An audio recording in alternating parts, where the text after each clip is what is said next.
Title suggestion: Why quitting is the only way to win, according to the 3,000-year-old I Ching.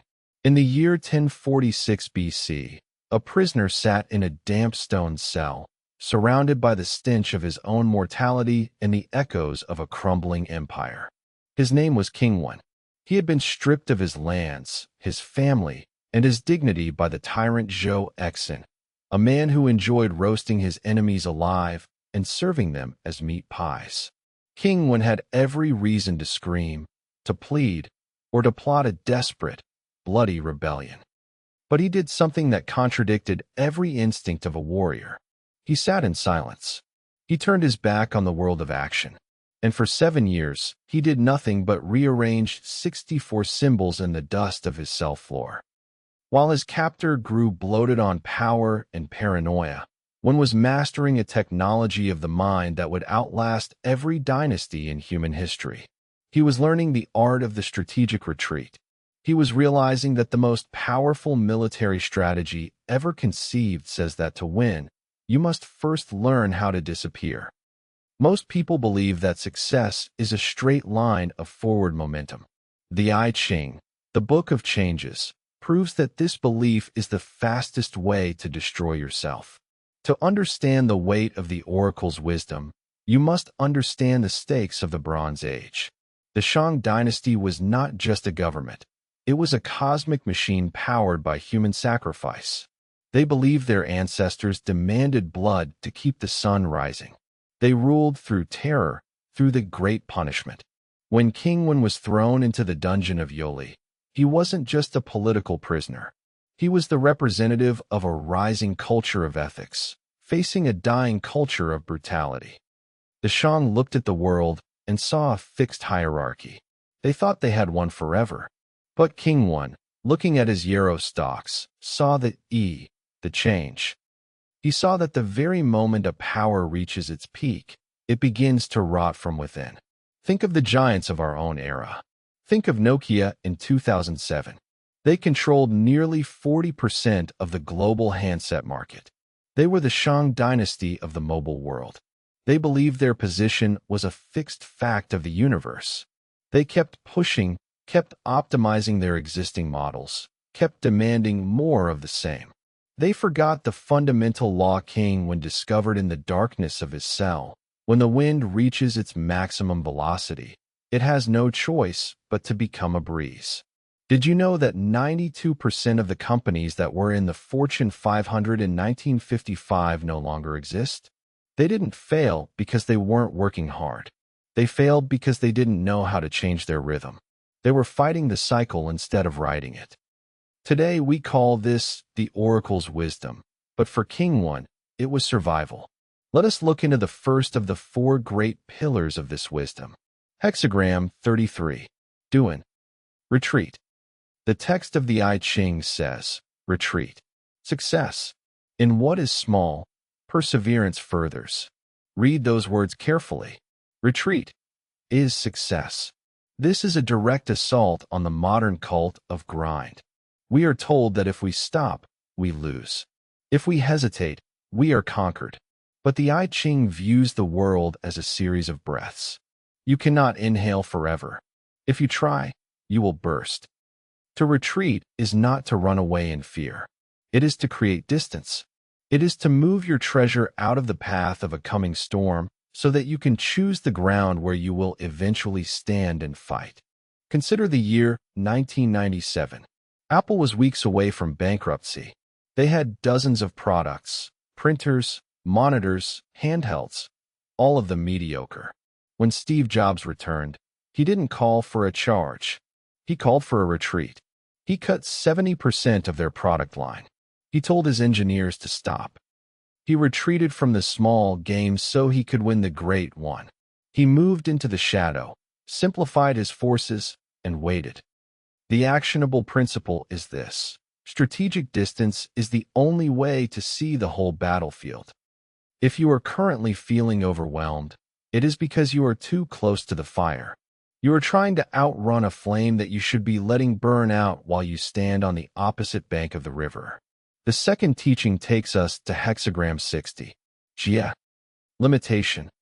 The text reads, limitation. Success. Galling limitation must not be persevered in. Look at a stalk of bamboo. It is one of the strongest materials on earth because it is not a continuous pipe. It is broken up by nodes, hard, horizontal rings. These are limitations. Without them, the bamboo would be a weak, floppy reed. We live in an age that hates limitations. We want limitless growth, limitless data, limitless options. But the oracle tells us that boundaries create the pressure required for transformation. Have you ever wondered why the greatest art often comes from the most restrictive eras? Or why a startup with $10 million in funding often fails while a kid in a garage with $50 succeeds? It is the galling limitation. When you have no resources, you are forced to have resourcefulness. Think of the company Basecamp. In an industry obsessed with scaling at all costs, they did the opposite. They limited their team size. They limited their features. They limited their working hours. They embraced the node in the bamboo. Because they accepted limitation, they achieved a level of profitability and longevity that their limitless competitors can only dream of. The actionable principle. A boundary is not a cage. It is a lens that focuses your scattered light into a laser. Now, we come to a teaching that most find terrifying. Hexagram 12. P. Stand still. The oracle says, stand still. Evil people do not further the perseverance of the superior man. The great departs, the small approaches. This describes a moment in time where communication is broken, where the way is blocked. Heaven and earth are moving in opposite directions. In our modern life, this is the project that won't move no matter how hard you push. This is the relationship where every word makes things worse. This is the market that has turned cold. The common advice is to force it, to make it happen. The I Ching says that if you force a standstill, you will be crushed by it. In the ancient world, when the winter came, the farmers didn't try to plant seeds in the frozen mud. They didn't scream at the snow. They went inside. They mended their tools. They told stories. They respected the standstill. Look at the story of the new Coca-Cola in the 80s. The company saw their market share dipping and tried to force a change. They ignored the standstill of their brand's identity. They tried to push a mountain. The result was a catastrophe that nearly destroyed a century of loyalty. They didn't realize that during a standstill, the only superior move is to remain quiet and protect your inner integrity. Do not throw good energy after bad time. The actionable principle. When the universe says no, it is not a rejection. It is an invitation to prepare for the yes that is coming in the next cycle. Finally, we look at hexagram 48. Jing. The well. The town may be changed, but the well cannot be changed. This is the secret of inner wisdom in a world of chaos. Empires rise and fall. Technology evolves from the yarrow stalk to the silicon chip. But human nature, the well, remains the same. The most successful people I have ever studied are not those who are the fastest to adopt the new, but those who are the most grounded in the eternal. They don't look for the next big thing. They look for the always thing. Did you know that the most successful investor of all time, Warren Buffett, still lives in the same house he bought in 1958 and spends 80% of his day reading? He has changed the town of his portfolio 1,000 times, but he has never moved his well. He knows that while the surface of the water might ripple with the news of the day, the source of the water is deep, cool, and silent. If you are constantly chasing the new, you will eventually run out of breath. If you dig your well deep enough, the world will eventually come to you with its bucket. The actionable principle. Your core values are the only assets that cannot be devalued by a changing market. The I Ching is not a book for fortune-telling. It is a book for decision-making. It is a mirror. If you want to apply the oracle's wisdom this week, I have 3 specific, concrete tasks for you. These are not suggestions. These are the yarrow stalks for your modern life. First, perform a strategy of subtraction. Look at your calendar for the next 7 days. Find one project, one commitment, or one opportunity that you are pursuing simply because you are afraid to retreat. Maybe it's a client who drains your soul. Maybe it's a social obligation that serves no purpose. Quit it today. Not because you are weak, but because you need to create the strategic distance we discussed. Watch how much power returns to you the moment you stop leaking energy into a hole in the ground. Second, identify your node. Pick one task that you usually spend 3 hours on and give yourself exactly 60 minutes to finish it. Create a galling limitation. Do not allow yourself more time. Do not allow yourself more resources. Force the bamboo to grow a joint. You will find that the pressure of the boundary will produce a level of clarity that limitless time never could. We do not need more time. We need more focus. Third, practice the ritual of the well. In the next 48 hours, you will face a decision. Your instinct will be to look outward, to check the news, to check your feed, to ask for opinions. I want you to do the opposite. Spend 30 minutes in total silence. No phone, no music, just the well of your own internal landscape.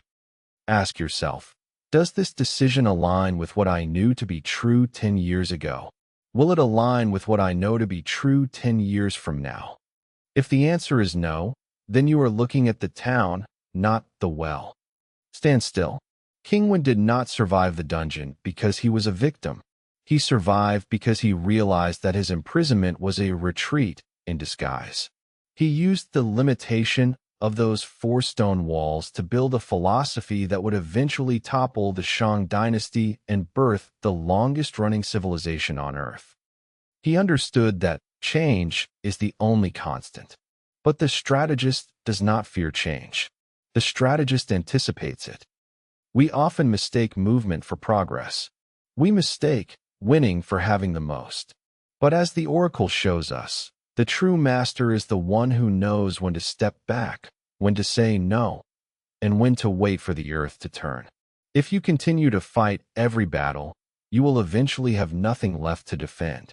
But if you learn to ride the cycles, to retreat when the sun is too high and to dig deep when the ground is frozen, you become like the water in the well. You become inexhaustible. You become the change itself. In our next episode, we will explore the hexagram of the dragon and why most leaders fail at the exact moment of their greatest victory. You will not want to miss the warning that saved an emperor's life. The yarrow stalks have been cast. The question is, will you read what they say? Remember, the town changes. The well does not. Seek the water.